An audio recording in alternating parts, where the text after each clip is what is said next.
Heyo everyone, welcome to Press Start to Scream. We have yet another episode with yet another wonderful, fantastic horror streamer. I am joined by the lovely and terrific and absolutely iconic DoomsdayCupcake. Hello! Hi! How are you? I am doing pretty good. I'm excited that you're here. I'm so excited too. Thank you for having me on. And you always say the sweetest things, but I just want to say back at you for all of the above and more. Well, thank you. I say the sweet things about you because they're true. So there. They're true about you. So, making me blush already. Gosh, Astrid. Well, I want to start us off on a good note, Yep, I'm ready. So, question is, since we're both big horror gamers, we love gaming in this genre, and we love looking for more games in the genre, and just anything that has to do with it. But as became clear to me sometime a while back, we do have different tastes in what we are looking for in a good horror game. Yes, this is true. So I wanted to kind of pick your brain a bit. Also, one part because I am very curious as to what keeps you coming back to horror games and what you feel makes a really good horror game, and all that I am. But also because if I make recommendations in the future, I want to know what I'm looking for. Yeah, definitely for sure. Wow, a lot of questions, but I got a lot of answers. I'll start with the one that keeps bringing me back. Honestly, you and me love horror games. We've talked about this so many times. Like, I love horror games because I feel like as girls in gaming, we're fit into this box sometimes of what we should like. Like, we should like Animal Crossing and we should like Stardew. And while I do love and appreciate those games, I have like 300 hours in Stardew. I like being able to enjoy games and not fit into that box. I mean, horror is it's wonderful because, there's thrillers, it's psychological. It gives you that like adrenaline rush. And that adrenaline rush is what keeps bringing me back. I love being able to go on dates with all of my villagers, but if I can figure out who murdered who in this shocking twist with 14 different twists and 5 love triangles, then I'm going to really be into that. And like, I have to say, I grew up watching YouTubers play horror games. And the reason I started streaming is like, why can't I play horror games? Yeah. And when I started playing it, I didn't look back. I was like, I'm a girl and I don't know how to game, but I can still play horror games. And I wanted to be able to open that up for everyone else. That's why I love horror. And I'll always go back to horror is because it's so unexpected and it gives you such a rush, 100%. I mean, I've also felt that horror has been for some time a very welcoming storytelling medium for all the sexes, all the genders. There's such great creators, both men and women, and there's also a lot of great creators of horror who are transgender as well. And I remember this quote from God, I forget who said it. It was a great quote, which was, horror is a bit like pornography. Women do it better. And I love that Hard quote agree. so much. Hard agree. Oh, I mean, it's true. Like, I know so many like great horror games that are created by women, and it's I feel like it's because women have this unique take on their experiences and on like how we see the world, which allows it to really come through in horror games, I definitely understand that. Yeah. But yeah, I mean, it's nice to see a nice transition though in horror games, because I feel like a lot of horror games, when I'm looking at some of the old school like Resident Evils, we do have some badass women in them, Yeah. and even moving to like newer games, like I feel like women are taking an even stronger role in horror games, which makes it feel relatable, which makes me feel like I'm playing as a character that could be me. Is that what you're looking for when you're looking for a new horror game? A character um, of relatability? I think I'm looking for a character of relatability, but I'm also looking for unique experiences. The one that just keeps coming up in my brain is like Bendy and the Ink Machine. Okay. The first time I saw the game, it was so different than any other game I've ever seen before. Mm-hmm. It the newer one definitely feels very Bioshocky, but the artwork was completely different. The horror was completely different. They didn't rely completely on jump scares, and I think that's what I look for in a horror game now, is a horror game that can stand on its feet without being completely jump scares. I think a good example of this is Visage. I really enjoyed. The puzzles were very tough. The jump scares were good, but I recently played a game, and I'm not going to roast it here, where it literally felt like the whole game was jump scares, and I just couldn't get into it. I want a game with depth that will scare me, but not just through jump scares. It will scare me through the plot and through the backstory. I think that's what I'm looking for. So, to talk on our differences between our different types of games, I do have a harder time relating to old school horror games unless I have a strong connection with it. Like I have a strong connection with Amnesia: The Dark Descent, because that's kind of how I fell into horror. Mm-hmm. But like as we've discussed before, there's some older games that I can't get past the graphics. It's very hard for me. In those instances, do you think that you want to see more remakes and remasters of the classics as they were, just so that they're more accessible, or do you feel like they're the past, that we don't necessarily need to go back? No, honestly, I mean, I have to say this with a grain of salt. Remakes scare me because remakes can be great, as we're learning about the new Dead Space, where it's Mm-hmm. getting amazing reviews, but remakes can also be bad and wreck a franchise. So I think it's just very careful where we decide which remakes need to happen. When it's like as such in a series like Resident Evil, I definitely feel like, and I think you might be on the same page with me. There's some remakes that I really respect, like Code Veronica, that I'm not seeing a remake, and I don't even know if there should be a remake because it's such a good game. But I do like that they're remaking all the Resident Evils, because newer generations, it's more accessible to them. We can bring things that we enjoyed and then have them enjoy it as well. So like I do like seeing remakes, but I take that with a grain of salt when I hear they're remaking a game. What do you think about remakes? I, well, I have said many times I really want there to be a Code Veronica remake, because Mm-hmm. I do think that remakes are a really great window into, or rather, a great avenue for letting people who didn't play the games when they first came out, hopefully will be able to appreciate them now. I'm more on board for remasters as opposed to remakes most of the time, because a lot of those games, I don't feel like there's anything wrong with them, except for they just need a little graphical tune-up and maybe to smooth over the controls. But to do something as Yeah. drastic as let's do the whole game over again and just leave only the specific core concept of whatever they want to keep, leave that there but change everything else, it's a drastic change, and those ones I'm always a bit more cautious of. Yeah, definitely. How would you feel about a Condemned Criminal Origins remake? Because we have discussed how the controls were kind of hard when I had attempted that game.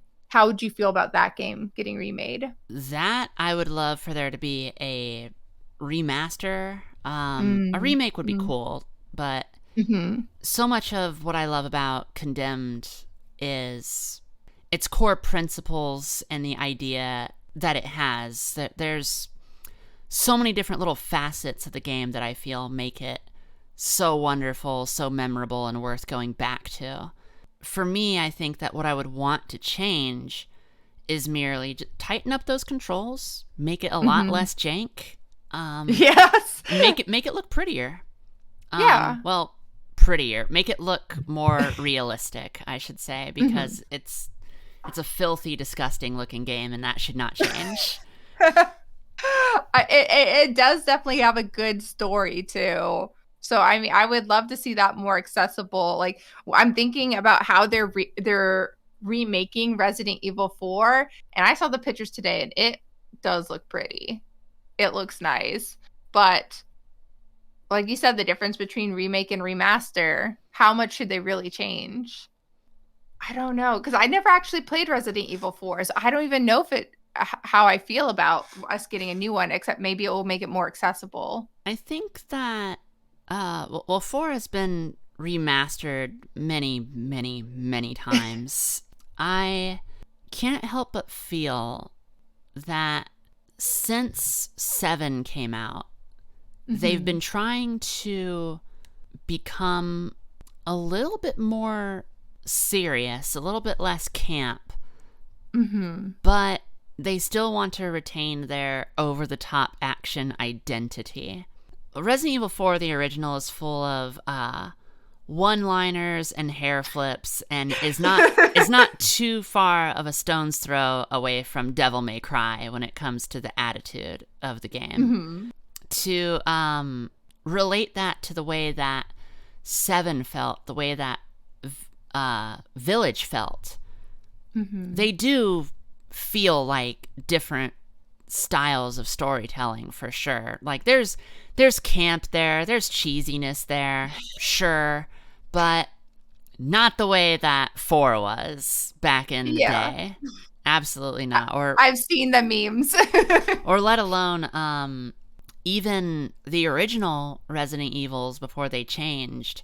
A lot of people point to the first game with how bad the voice acting is, and I think it's worth reminding people that it was intentionally bad. They didn't just write these lines down on paper and go, really? This is what we think is great writing. They wanted it to be filled with campiness because, I mean, they're inspired from Evil Dead, so they're not necessarily looking for peak acting and drama, you know? Yeah. I remember playing like the first game, and it was definitely very cringe but funny. But I have to tell you, that was an extremely hard game to play. I thought because it was old, it wasn't going to be hard. That was a lie. That game is extremely hard. Dude, that's the wrong philosophy to go into old games in general. Old games are difficult. They're merciless games back then. I'm pretty sure I rage quit playing Resident Evil 1 like during one stream. I was just like, I do not understand. There are too many dogs. Like, oh, goodness. To be fair, that's how we all felt first playing Resident Evil 1 is I don't understand. There's too many dogs. I'll play this later. And where are the dogs coming from? Like, they're just popping out of walls. And then there's a sea monster, and then there's a bird monster. Where have all these creatures been? And there's a shark. Oh, man. The shark is important. Yeah. Oh, is it? I just keep laughing when I was like, why is there a shark? But you know what? Looking back on it, it was a really fun game because there was just so much weirdness and so much cheesiness. Like, I like that. But do you think that could be lost on when they remake it? If they, because you said the trend is more serious games. Do you think that would be completely lost? Having sharks in the water will never be lost on Resident Evil. They will always do. I mean, you played Village, right? Yes, I love Village. One of the villains becomes a giant tank that can shoot at you. Oh my god. I don't think that Resident Evil will ever lose that touch. Okay, I still stand by he was one of the hottest characters. Oh, I'm not going to dispute that. That's not what I'm here for, but I may be into a tank, but okay. No, you're right. You're right. Now that I think about it, and I just think about the whole bug family of Resident Evil 7, I'm just like, yeah, it's still there. It's still there. Like I said, the tone has shifted into being more serious, but Resident Evil will always have a very over-the-top, unbelievable quality to it. Yeah, I can see that.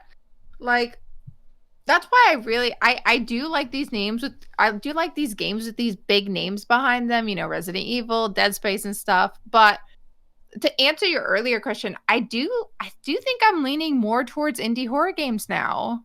Because they're usually the ones that show me something different. Like Resident Evil, you know what you're going to expect. You go in there, there's going to be hot dudes, there's going to be hot women, you're going to be shooting guns, there may be puzzles, potentially, and there will definitely be a shark.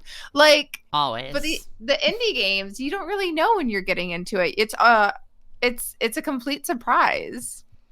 So, yeah, I think I've been leaning more towards indie games lately. What are some indie games that you're playing in the genre?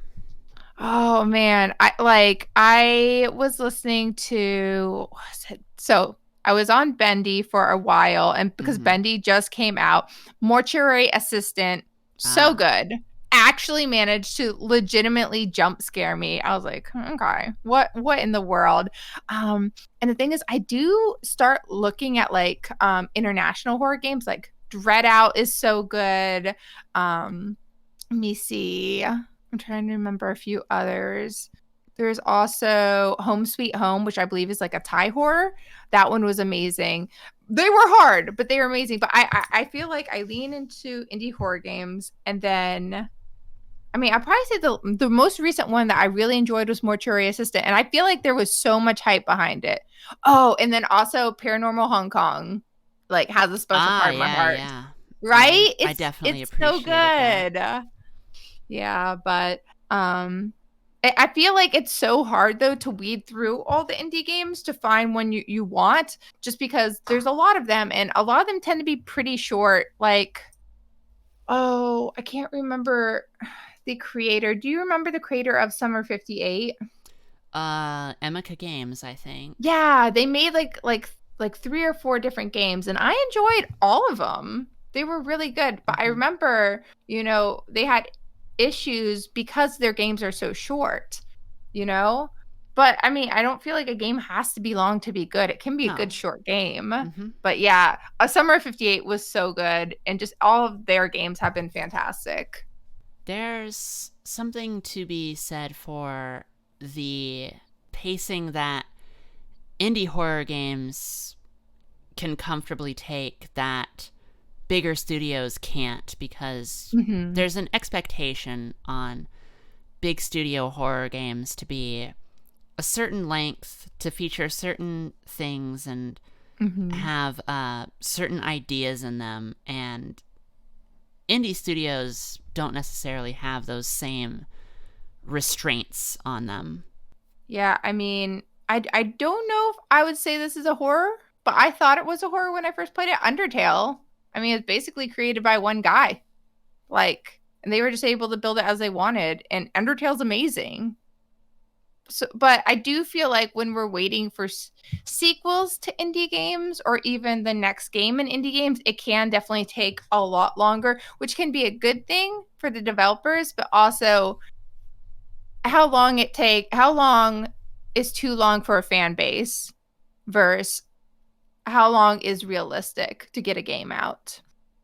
You know, like, is there any indie games that you would love to see sequels to, or more games from the developers? I feel like you have something on your mind if you're gonna immediately say, well, I feel like indie games, those sequels don't come out fast enough. So I'm gonna ask you that question first. What are you waiting for?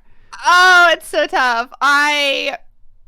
I'm gonna choose a controversial game because All it is right. still my favorite game, Visage. I loved Visage. It was so good and so much fun, and the puzzles were really hard, but it was such a good game, and I would love to see a sequel to it. And I've heard whisperings, but I just don't know if we're ever gonna get it. But I've heard things.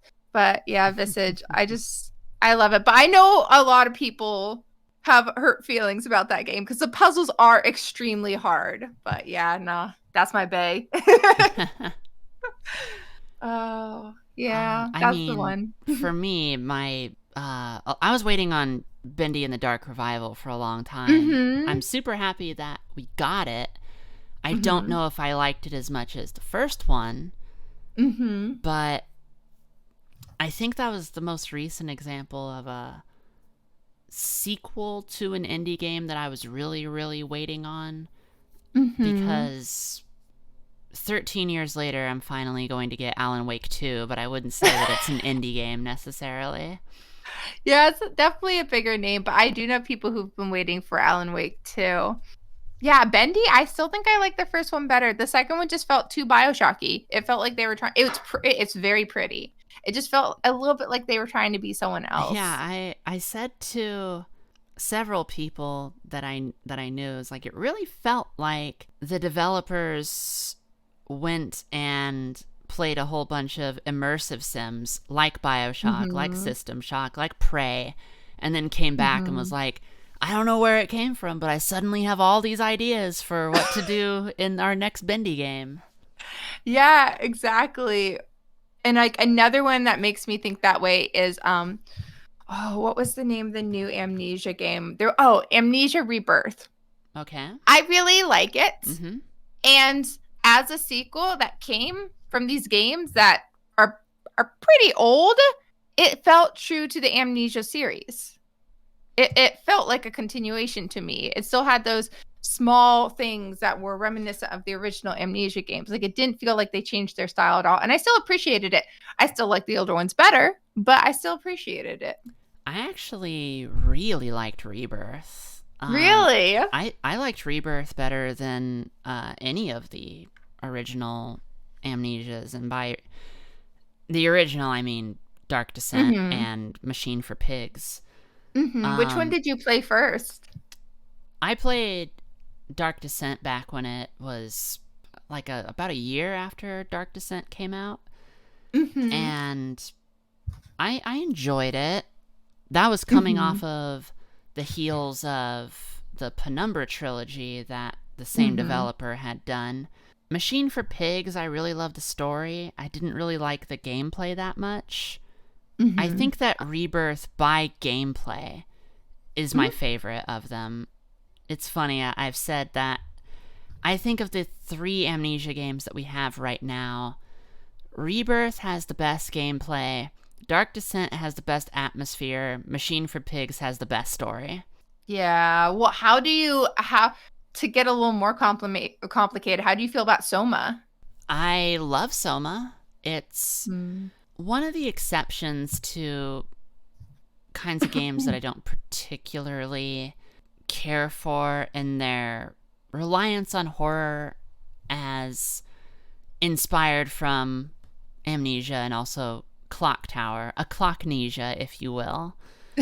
hmm But I really love the idea, the philosophy of transhumanism, and I've always found it fascinating. And I've never seen transhumanism explored with that dash of existential horror like Soma ended up exploring. So I appreciated that very much. Yeah, definitely, definitely. I really liked about. I feel like it's actually really interesting because I invited my friend on stream to play Soma with me because it's I it's a remember very good that, yeah. game. I really liked it, but you know what? It really got to her. Like after playing two different sessions of it, she didn't want to play it anymore because like there's those dark psychological feelings that the game Mm-hmm. brings up, the questions it makes you really ask about our own existence and everything. And, Mm-hmm. you know, it's not for everyone because it is those very heavy concepts, which I think is just very interesting how certain types of horror get different types of people, you know? So Soma, I really respect it and like it as a game, but I recognize it's not for everyone, unfortunately. But yeah, like I really do like the Amnesia Rebirth, and I really would love to see another Amnesia from the franchise if they're gonna follow it in that type of style. What? It's in March. What? Amnesia the Bunker. What? Girl, you just blew my brain. Oh my god, it's so soon. Okay, sorry, I'm having a little freak out. I'm gonna be calmer now. I leaned into the microphone a little bit. I know. I heard that. I was like, gonna come in here and mention that. Yeah. Oh my god, this is what you meant by more games to come this year. I'm so excited. Oh man, now I'm so hyped. That makes me so happy though. I hope it continues on that train of Amnesia Rebirth then. That's man, you just made my year. Thank you for 2023, Astrid. Thank you. I got you. Yeah, like dang, but that does bring up an interesting thing that I would like to bring up with you, that we've discussed before. One thing I would like to see in games though is recognized warnings about trigger warnings. I would like to see that.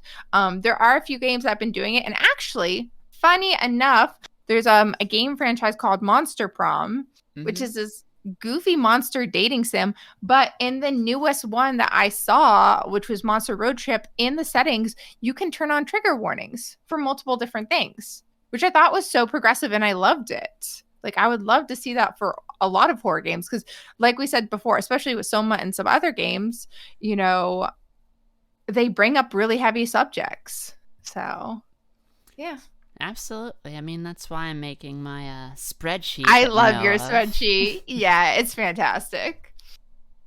Yeah, so, but man, I don't know. I'm still like smiling from ear to ear about the new Amnesia thing. Sorry. I'm real happy to have been the one to inform you. There's 2 trailers out right now. I'm going to have to watch that like tonight. Okay. So clearly you what other horror games are coming out this year? Oh, there's so many. One second. Oh, I know. Yeah, I'm ready for all of them. This is why one of the reasons I wanted to get your take on what you're looking for in a horror game, because for things coming out this year, I want to be able to go, that sure sounds like this game that's coming out soon. Yeah, I do like my survivalist game, so I am very excited about The Forest. I really do want those like strong plot-based games, you know. I'm not necessarily a hider in games, so I'm not a fan of the like sneak around and don't get caught games. That's not my brand. I don't know. I'm trying to think how I define. I do love female leads. I do have to say, a strong, independent woman, especially if she has muscles. I do like the support. We do love to see strong women with muscles. I agree. Yes. More strong women with muscles in horror games, please. Thank you. I know there was one called Bloody Hell Hotel coming out. That's supposed to be like more on the cutesy end of horror. I'm trying to think about what else. I'm hoping that Scarlet Hollow comes out of early access. It's a adventure game, visual novel, horror story. It's been in early access for some time. That sounds really exciting. Have you heard about this other new game called Unholy that's supposed to be coming out? Yep. That one I'm pretty hyped about as well. Was it? There's one that's called... there was a Roswell game. I can't remember. Grey Hill Incident. I'm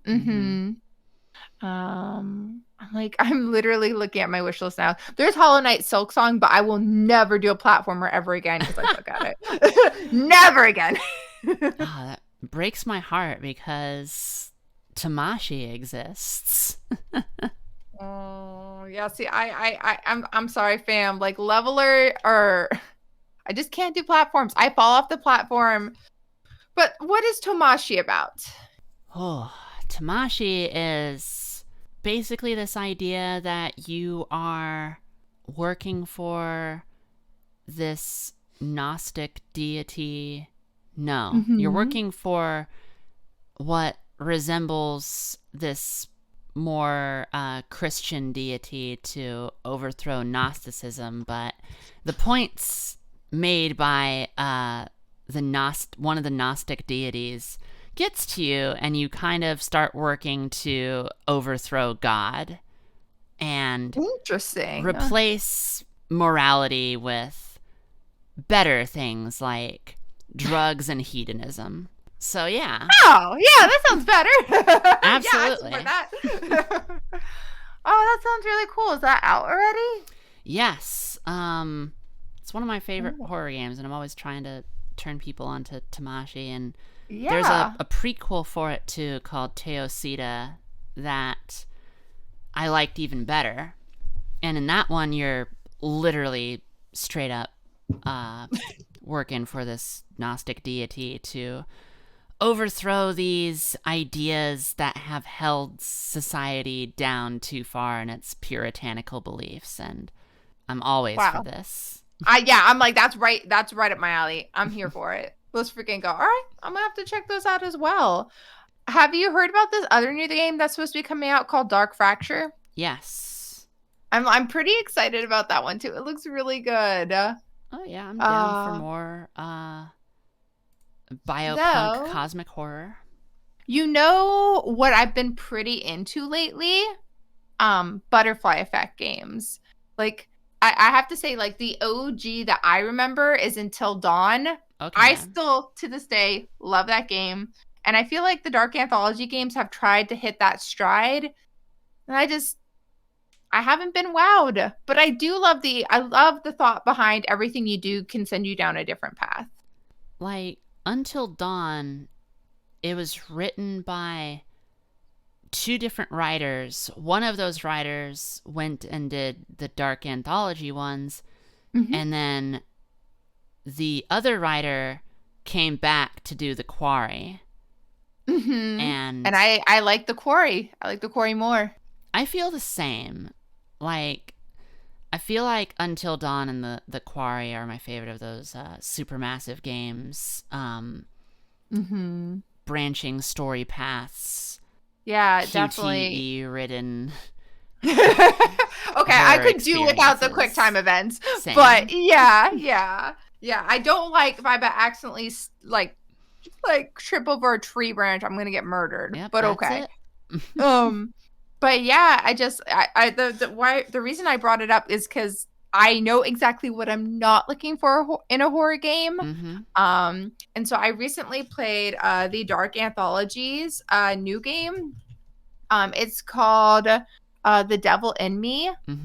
I feel like this is exactly what I was talking about early when, we want these sequels and there's time constraints on these bigger names and then the game suffers because of it. The Devil in Me, I respect the developers so much, but the game is so riddled with bugs, it's almost unplayable. My head has turned around backwards at least 20 different times. There have been characters randomly dead showing up in rooms right next to me. It's just... And the plot has also suffered. There's no real plot to it. And so I rather have a developer take the time and do like Until Dawn and The Quarry instead of spitting one out every 6 months just to kind of grapple onto that franchise. Right. The idea I've always felt anyways is if you take your time to release a quality product, it's not like the fandom is going to be frustrated that they had to wait so long. They're only frustrated they had to wait so long if they waited all this time, then it comes out and it was shit.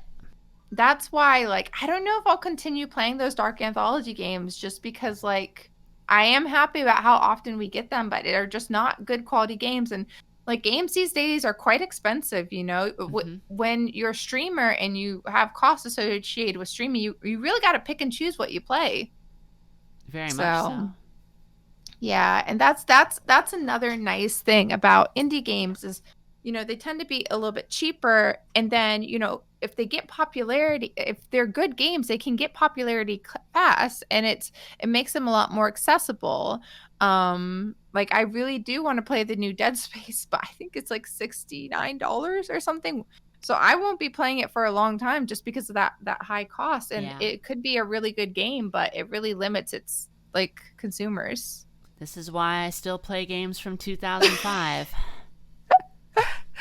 I do. Right now, I thought we were in a dead space of horror before I found out about Amnesia, and I've found myself going back to games I've already played because I know I enjoy them, and I do enjoy them, just because I haven't really been seeing anything. But yeah, people keep telling me Subnautica is a horror.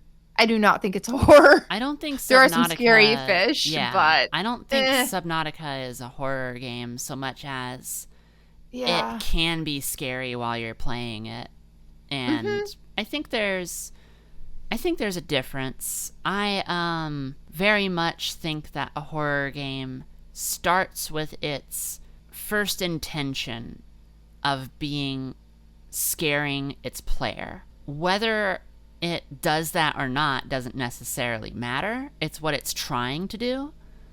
Subnautica, the horror in it is consequential. It's just Secondary. one of those things. Yeah. I definitely think you're right. Like, I can very much enjoy Subnautica. It's a survivor game, but I wouldn't consider it survival/horror so much as I would consider The Forest is survival/horror. Because you're dealing with those horror concepts with caves and cannibals and the such. In Subnautica, you are dealing with very stressful, scary situations, but it's more like a repercussion of being in that environment more so than things are actively trying to attack you.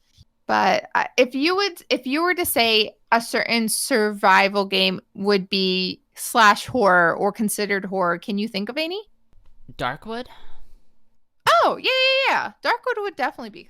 Man, I like tried to play that, and it was actually like really stinking hard. It's extremely difficult.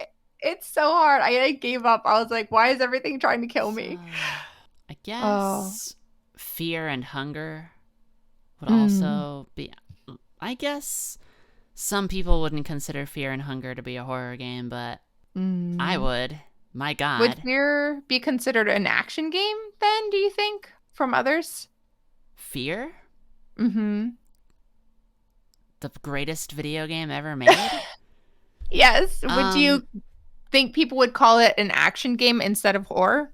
I actually think it's a bit tricky to categorize Fear because I think it has two very distinct vibes that it's going for. I think that it is a horror game when it wants to be, and it is a first-person shooter when it wants to be as well. And it kind of takes its turns. It's very much like it has this feel that you would maybe anticipate from Call of Duty and Battlefield when certain levels go this way, and then it's like, okay, we're done with that. Now it's time to be filled with terror, and it's like, oh, okay, we're doing this, and it goes back and forth between those ideas. I think one of the reasons that you hear about Fear 2 more than Fear when it comes to conversations about horror games is because Fear 2 is more dedicated to being a horror game than the first one is. And I see. That's definitely, like, regardless of what I say on which game that I think is better than the other, Fear 2 more closely resembles a horror game than a shooter, even though it's definitely still a shooter. I see. Okay. I can understand. That's why, because we're in the horror community, I am more likely to hear talks about Fear 2 than Fear 1. That makes a lot of sense. I still need to really get into the Fear franchise. Like I said, it's still one of those older games that I really have to feel in a certain mood to crack into. When I played the original Dead Space, it took a second of like being like, this game was considered scary in its day. It's not scary now, but it's considered scary in its day. And I needed to go in there with that mindset is this is still a horror game. But it goes back to like, apparently when The Exorcist came out, people fainted in the theater. We watch The Yeah. Exorcist now. It's not scary. But I have to respect that these older games were scary in their age, and we've come so far since then, but we still need to respect them as the OG horror games. That's why I really just feel like they're more accessible when even I would recommend remasters just so we can have the graphics better, but that core story, everything is else still the same. That's very much how I think about a lot of the horror games that have not necessarily retained the same spooky factor that they had at their initial launch. Fear, I think today it would be, I don't think that a lot of people would be too terrified by Fear, especially if they're coming from contemporary horror titles of today and then going back to playing it. Fear is still a masterpiece, I think. Mm-hmm. On that note, I've been thinking myself for the last few minutes about this. I'm trying to remember the last time I've played a horror game that's actually scared me, like legitimately scared me. And I think the reason I'm having a hard time coming up with one is because nowadays all these horrors are so gruesome and intense and hardcore that we've been desensitized to a lot of it. And like I'm going back to this, but when I first played Amnesia: The Dark Descent, nothing was scarier in the world than a freaking water creature that would like chase me down. And like I feel like to a degree I haven't found that game again where I've had my heart pumping, not because of jump scares, because I was legitimately scared. What is the last game that you remember actually like scared you? Ah, jeez. Horror games scare me all the time. Wait, really? Yeah. Probably Madison. Real? Oh, Madison.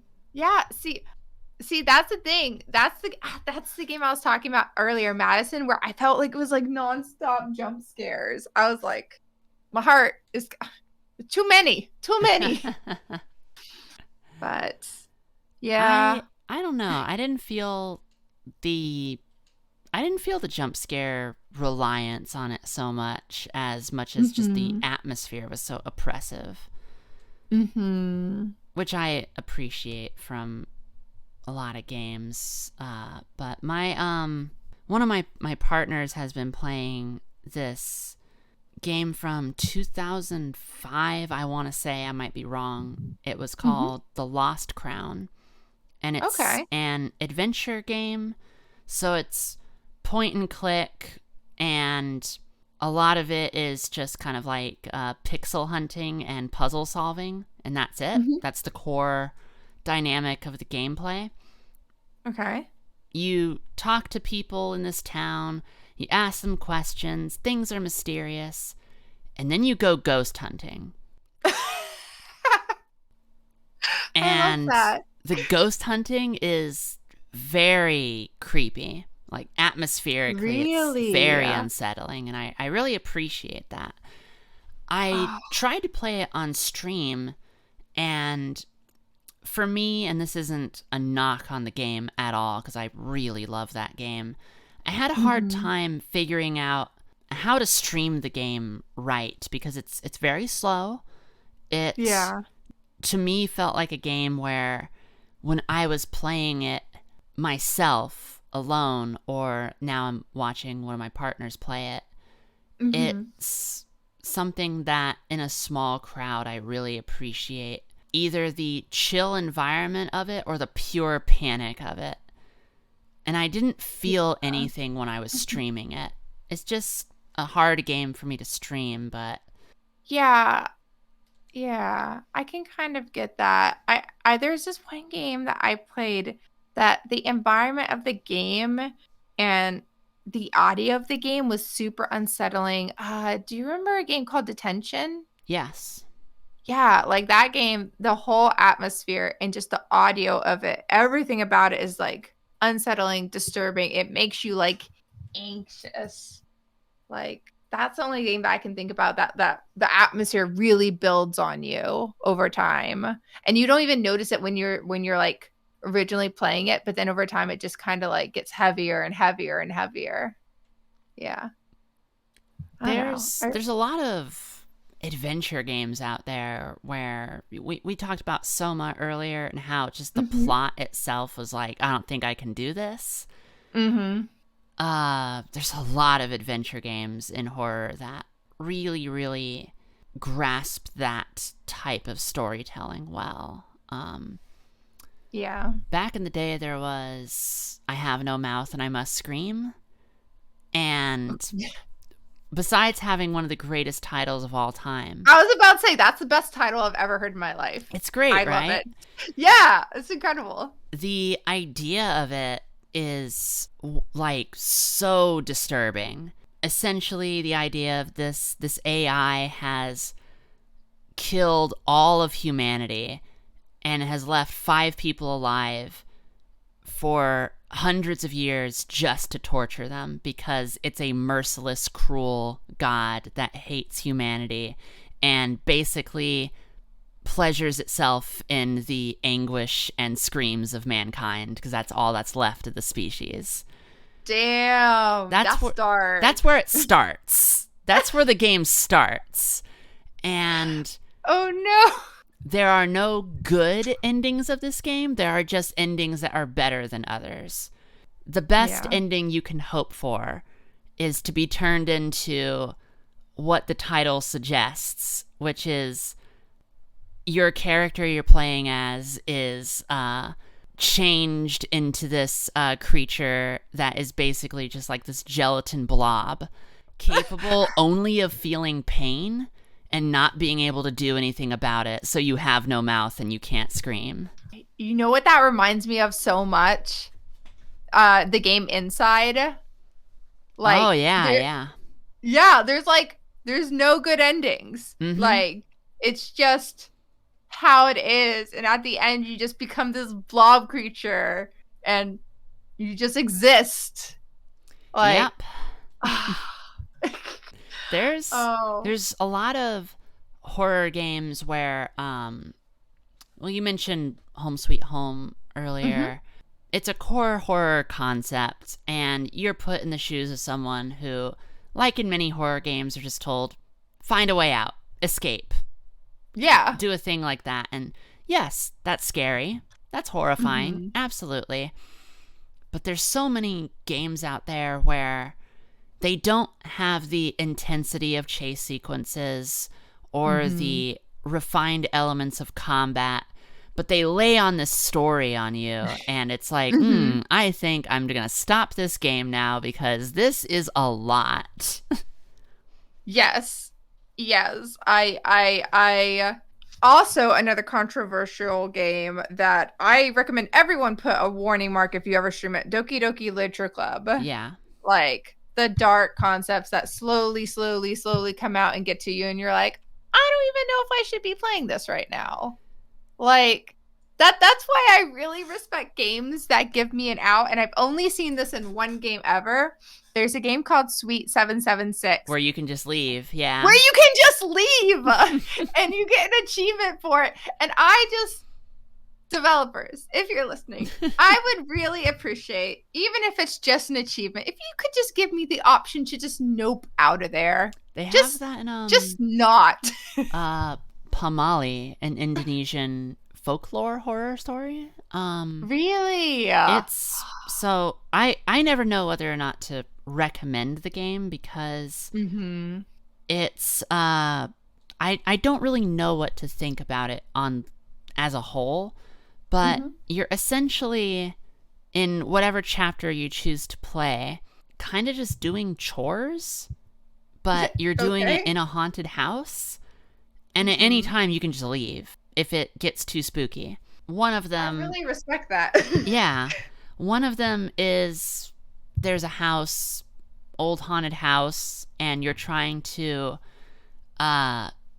clean it up and fix it up so that it can be sold. And you have to look for little clues to not disturb the ghosts inside. Oh, So interesting. you'll find like a note that says, "Oh, so and so, she always kept like a spoon in this drawer, and so if you ever move that spoon, like that's a strike against you," kind of thing. I So kind of love that. it's an interesting game. I don't know if it's full me recommending it, but it is Astrid going, Mhm. this is an interesting game that I think deserves at least a looking at. But yeah, you can just I leave whenever you want. I like interesting concepts like that though. Like even if it's a game that I wouldn't recommend, I like that there's a different take on it. Mm-hmm. And I really do respect that.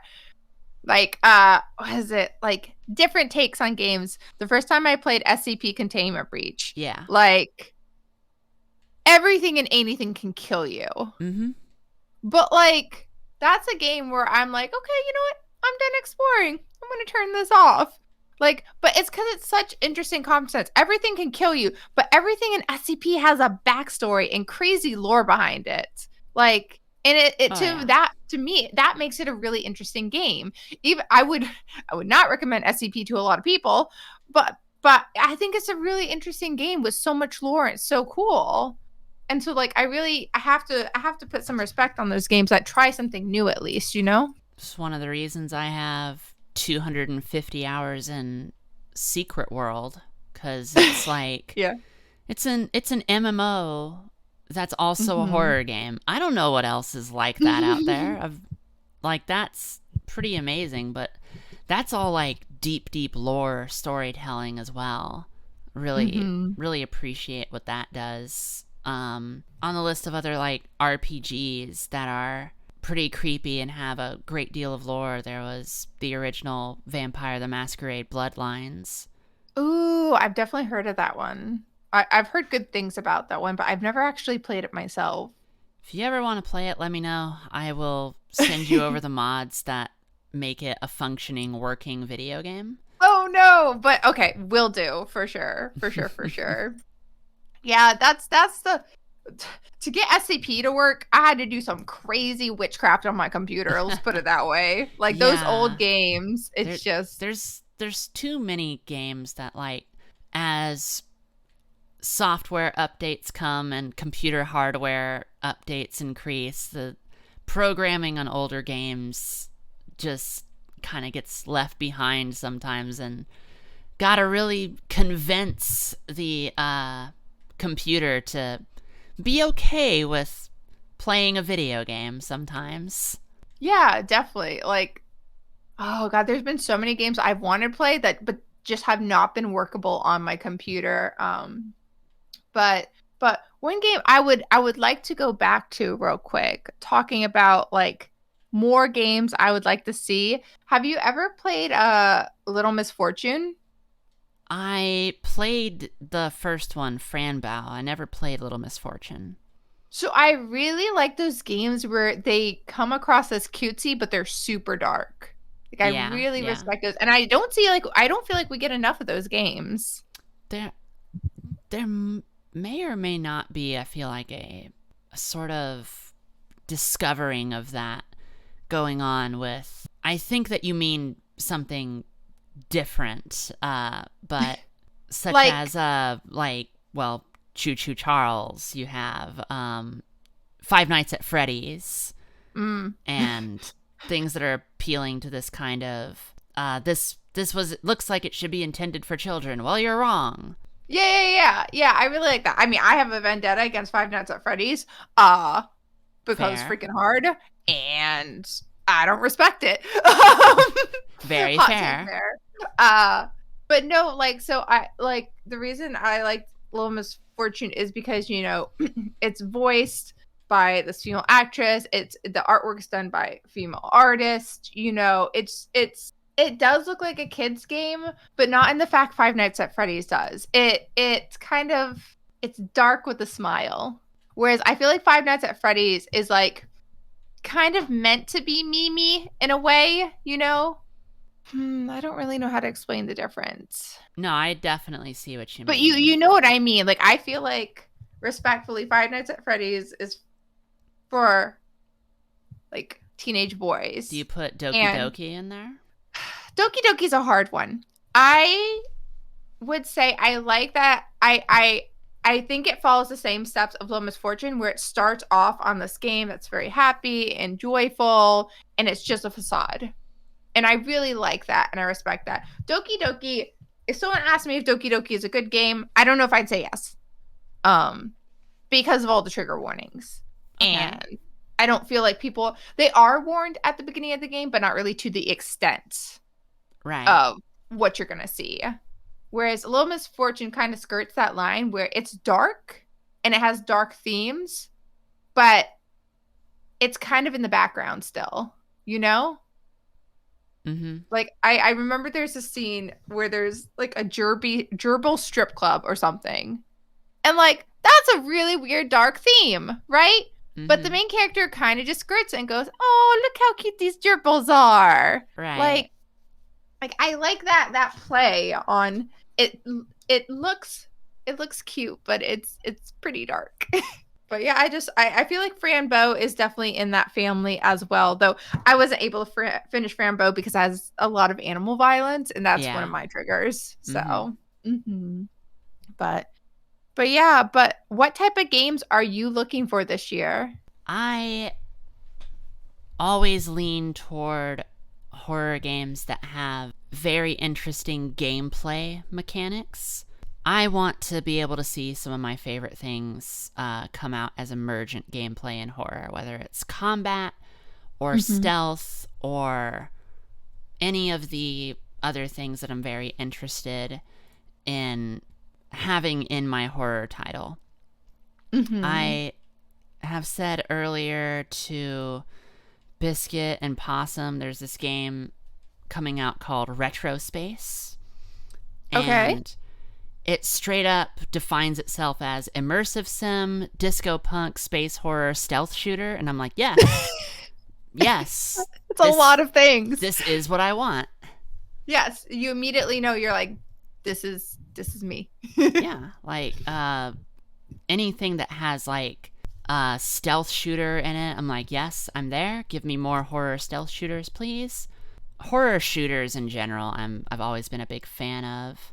I particularly love when horror games have a bit of combat involved in them. I don't necessarily want to feel super powerful, even though that's not necessarily something that takes away from the horror experience all in itself. Yeah.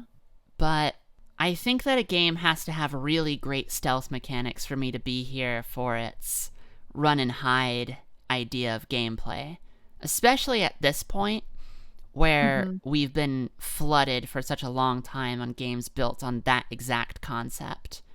Definitely. What would be a recent stealth game that you really respect? Does it have to be a horror game? Yes.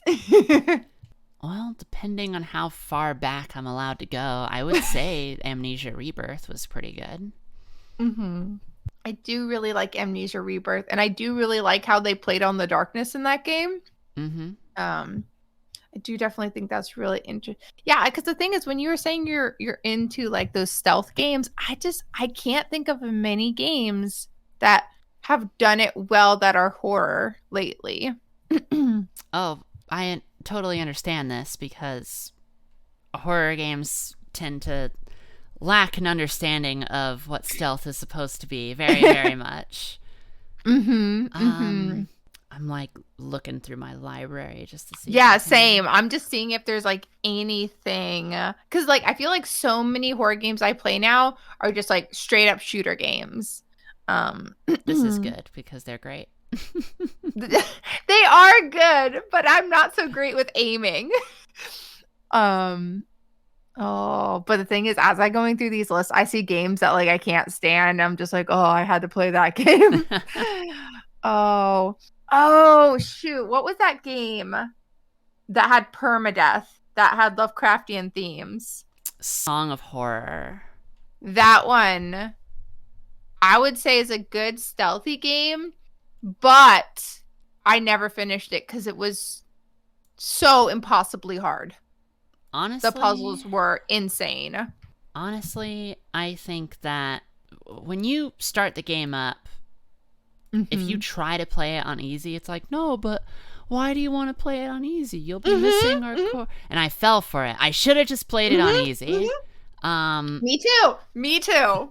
Like, I'll play it like on, a baby. Yeah, I'll play it on normal later. You know, I don't have time to be losing main characters for trivial shit that I'm just trying to do. For opening doors. Yeah, for opening doors.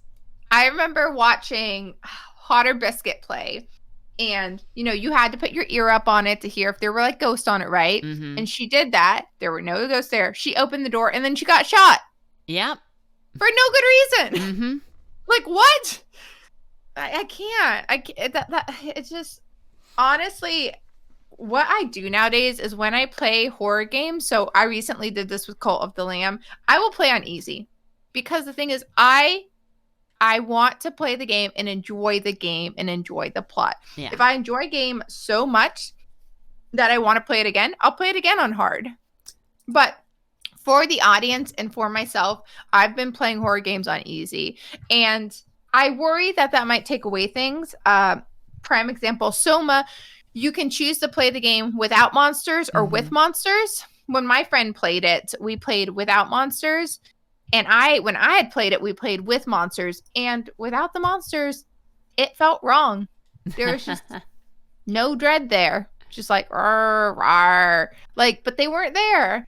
We both knew they weren't there. I always appreciate the option of having things like that, especially when I can change them mid-game. Because yes. There's lots of games that I typically like to start my games on easy, and then I assess for myself whether or not I'm having fun with the challenge that it is presenting. And usually I am, but sometimes I'm like, I think I need to turn up the difficulty a little bit. And I really appreciate being able to do that in the middle of the game so that I don't have to like restart the game to try to get a different experience. Hard same. Though, in that breath, I don't like how Resident Evil does it. Because when I play Resident Evil, most recently Village, I was playing it on hard mode because I had beat all the other modes. And I had been defeated by the boss like 4 times. And it was like, would you like to go down a difficulty? And at that point, it's like they're egging me on. Yeah. When they tell you, did you know you can turn down the difficulty? I'm like, oh, what are you trying to say, game? You're like, what fresh hell is this? Like, this is nonsense. Like, so I do like when we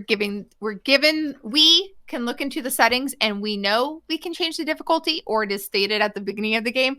But it's like when you're watching Netflix and it's like, you've been watching Netflix for 4 hours. Are you still watching? It's like, no, bro, don't do this. But don't judge me, Netflix. Exactly. Wow, Netflix, you got sassy today. Let me run this one by you because I've had a lot of interesting opinions come at me from this. Okay, I'm ready. I'm planning on replaying Alien Isolation soon. Oh. But I'm gonna do it with a mod that takes the alien out of the game. Oh. How does this strike you? So, I've played Alien Isolation on every single difficulty. It is my 3rd favorite game. So great person to ask. I love Alien Isolation. The only problem with it is it literally has you running from one side of the space station to the other side a million times. If you played it and you took out the alien, first of all, I would not judge. But secondary, I don't think it would change much of the game because, in my honest opinion, I mean, except endgame stuff, because endgame stuff, there's a lot of alien stuff. I found the androids and humans to be way more annoying than the alien ever was. I feel like the alien is there for that sense of dread in the background. Mm-hmm. Like the alien doesn't really show up much. It's more like, oh shoot, I was too loud. Is the alien coming? Mm-hmm. So if you take it out, I definitely think it will still be hard as like playing the game as normal because you'll be dealing with the aliens and androids. But I honestly, besides just taking the alien out of the game, the alien isn't really existent for most of the game until probably like the last hour of play. So I'd say do it. Oh, I'm gonna do it. I was just curious what your opinion on it was, and I appreciate hearing it. I like the idea. I think it's really interesting. To take an alien out of the alien game. Mm-hmm. I feels a little trolly, but I'm here for it. Fun fact is the mod doesn't fully take the alien out of the game because in the way that it's programmed, in the way that the alien isolation is programmed, the reason that the alien seems like it always manages to come back to where you are, double check and stuff, is because the alien is tethered to you. Really? Yeah. And so they do that to ensure that the alien is never too far away and never loses track of you 100%. So what this mod does is it finds a ventilation system, spawns the alien in there, and closes the doors and makes them not be able to open. Oh my god, I love that! That's so cute! You have a pet alien! Oh my god, you need to find that vent and you just need to go coochie coochie coochie coo. That's so that makes so much sense. Like I knew there was some crazy AI to it, but I didn't know it was actually tethered to me. Because I'm pretty sure there have been games where I'm like, all right, if it just goes all the way down to the corridor, I'll be safe. Right. I guess that's not true. It is a lie. That's so funny though. Aww. Hey, you want to send me that mod? Yeah, I can probably send it to you. Yeah. I just want to see. I just want to go up to the alien and look in the little vent and be like, "Hi, buddy." I love Alien. I think they're so cute. Oh, they're so cute. But that's awesome. What difficulty are you going to play it on? Haven't decided yet. You should do nightmare mode because there's no alien. You'll be fine. Oh, of course.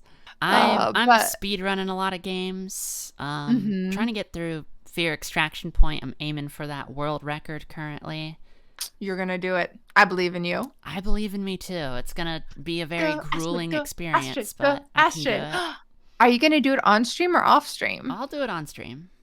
Ooh, that's a lot of hype. I gotta be there. What's the current time you have to beat? The world record for I'm doing it glitchless. The world record is held by good friend of the community, Goldo. It is 55 minutes and 2 seconds, I think. Oh my gosh. That's so short. Right now, I have my time down to 56 minutes, 52 seconds. So you can do it then. Yeah. Oh, man, that makes me so I'm so excited for you. You got this. Thank you. No, it's so funny because I have a streamer friend named Serafian, and he legitimately does not like horror games, which I'm like, oh, how can I be friends with you? But he's still a really cool guy. I know Serafian. Serafian's very cool. And I was like, you know what, Serafian, I really want you to play a horror game. He's like, what horror game do you want me to play? I'm like, anyone, just pick one. He's like, okay, I will play Outlast. I have weird feelings about Outlast, but you know, it's a good beginner horror game. And I went into their stream to watch them play Outlast because they're super scared by lots of horror things. Like they get jump scared really easily. They speed ran Outlast. They looked up how to speed run Outlast and then speed ran it and did not even get scared. I was like, this is bullshit. This isn't no. Because I was so excited to see Sarah get scared. And then they speed ran the whole game in like, I don't know, like an hour or two or something like that. I remember hearing Sarah talk about that, and I was like, oh, I was really impressed with the time. You got to really grind on that one because it's a very popular speed run. if you want to get in like top 10 or anything. Yeah, it's pretty crazy because for a while there, every single streamer friend I had, I was just secretly trying to make them a horror streamer. So I Sarah beat me. I failed that one. It was a noble attempt. I'm right here for you. So it is. Don't worry. We will have our horror gamer army at some point. Absolutely. But yeah, I'm trying to think if there's any games I could ever speedrun, and I'm just not that good. Speedrunning is more dedication. Let me tell you, pick a game that you love so much that you know that you won't hate it after playing it 10 times in one day. Because that is how you grind to speedrun better. All right, I'm gonna have to find that game. I don't know if I have a game like that yet, but I'm gonna have to find that game. Man, I'm so excited for this year of horror games. I can't wait. Me too. A lot of good stuff is coming out. On that note, Doom, I think our time for the podcast is up. Oh, well, thank you for talking with me. I had so much fun. I had a lot of fun too, and open invitation to come back basically whenever me and you both have time. So definitely. I'm so excited, and like I love that you had Possum and Biscuit on as well. I love them so much. They're pretty fantastic. Gonna have them on. We'll have to try and get the whole spooky squad in a podcast oh my gosh at some point. Yes, the spooky squad together. I would love that. Yeah, but we'll definitely find another time to do this again, because I could talk about horror for literally hours. Same. Thank you so much, Doom. Yeah, thank you. Have a good one. Indeed. And everyone out there listening, farewell. Goodbye.